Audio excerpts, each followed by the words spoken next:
যারা জাদুর মাধ্যমে ক্ষতিগ্রস্ত, তারা অনেকেই যখন বিভিন্ন কবিরাজ বা বিভিন্ন আধ্যাত্মিক লাইনের মানুষের কাছে যান, যারা ভণ্ড তাদের কাছে যখন যান, তখন তারা বলে থাকে যে তাদেরকে যদি প্রশ্ন করা হয় আমার জন্য কে বান্টনা করছে বা কিভাবে করছে বা কি ধরনের বান্টনা করছে, এই ধরনের কোনো কিছু তাদেরকে জিজ্ঞেস করা হলে তখন তারা বলে থাকে যে আপন মানুষ করছে বা পর মানুষ করছে বা নিজের মানুষ করছে অথবা কাছের মানুষ করছে ইত্যাদি।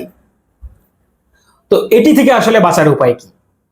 আপনি চাইলে আপনি নিজেই দেখতে পারেন, নিজের চোখে স্পষ্টভাবে এটা দেখতে পারেন যে আপনার জন্য বান্টনাগুলো কে করলো। কোরআন এমন একটি বিষয় যে বিষয়টি আমাদের দৈনন্দিন জীবনের সমস্ত সমস্যাকে সমাধান করার মতো রাস্তা আমাদেরকে দেখাই দিছে। অতএব এই ধরনের কোন সমস্যা যদি আপনারা ভুগে থাকেন, দেখতেছেন আপনাদের জন্য বান্টনা করতেছে, কিন্তু কে করতেছে, কে বা কাহারা কেন করতেছে এটা আপনাদের জানা নাই, এটা আপনাদের জানা অতি জরুরি। এটা জানার মাধ্যমে আপনারা নিজেকে হেফাজত করতে পারবেন, নিজেকে সেফ রাখতে পারবেন, নিজেকে ভালো রাখতে পারবেন। এটার জন্য আপনারা যখন মন মস্তিষ্ক করবেন যে না আমি জানতে চাই কোন ব্যক্তি আমার ক্ষতিগ্রস্ত করতেছে, কোন ব্যক্তি আমার পিছনে এই ধরনের বান্টনা, ব্ল্যাক ম্যাজিক, সেহের জাদু ইত্যাদি করতেছে, তো তাহলে সেই ক্ষেত্রে আপনাদের জন্য কিছু আমল, এটি সম্পূর্ণ কোরআনের আমল। এটি হচ্ছে রাতে এশারের নামাজের পরবর্তী সময়, রাতে এশারের নামাজের পরবর্তী সময়ে যখন আপনারা শুয়ে পড়বেন, এই শোয়ার পূর্বে যে সমস্ত মাসনুন দোয়াগুলো থাকে, অর্থাৎ শোয়ার পূর্বে অনেকেই দরুদ শরীফ পড়েন, আলহামদু সূরা পড়েন, সূরা মুলক পড়েন, এভাবে যে সমস্ত মাসনুন দোয়াগুলো থাকে এগুলো শেষ করে ফেলবেন। কিছু জিকির আজগার করেন, কিছু তাসবিহ তাহলিল এগুলো করেন। এগুলো সবগুলো শেষ করার পরবর্তীতে যখন ঘুমের দোয়া পড়বেন, আল্লাহুম্মা বিইসমিকা আমুতু ওয়া আহইয়া, মানে আপনি এখন ঘুমাবেন, এটা ফাইনাল, শেষ, আর কোন আপনার আমল বাকি নেই।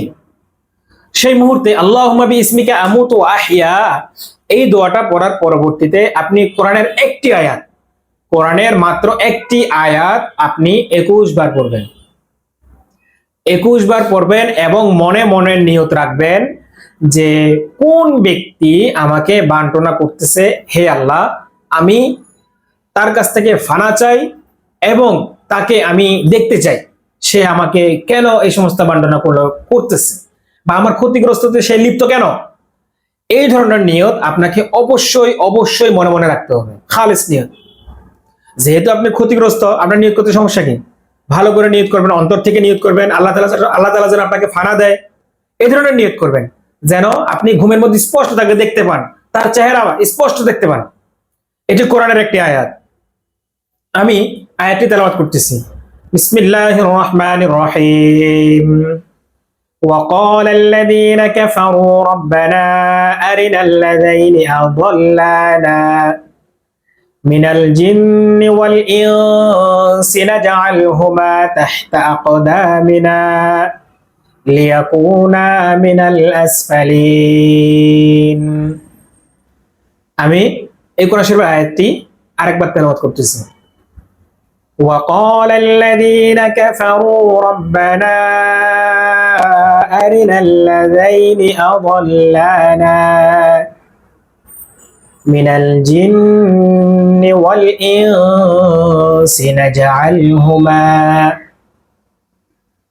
تحت أقدامنا ليكونا من الأسفلين।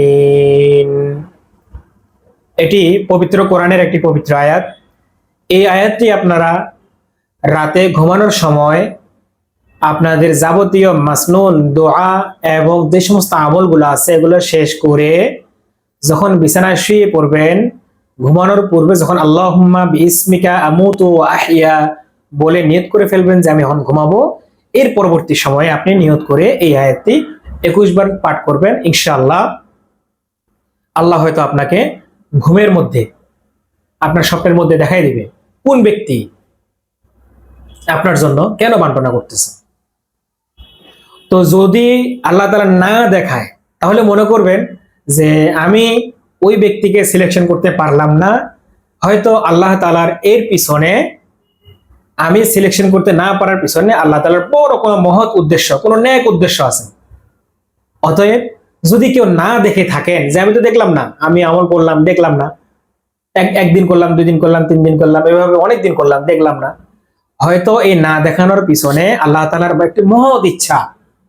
ঠিক আছে, অতএব না দেখলেও এতে মন খারাপ করার কোনো উদ্দেশ্য নেই। ভালো থাকবেন, আল্লাহ হাফেজ।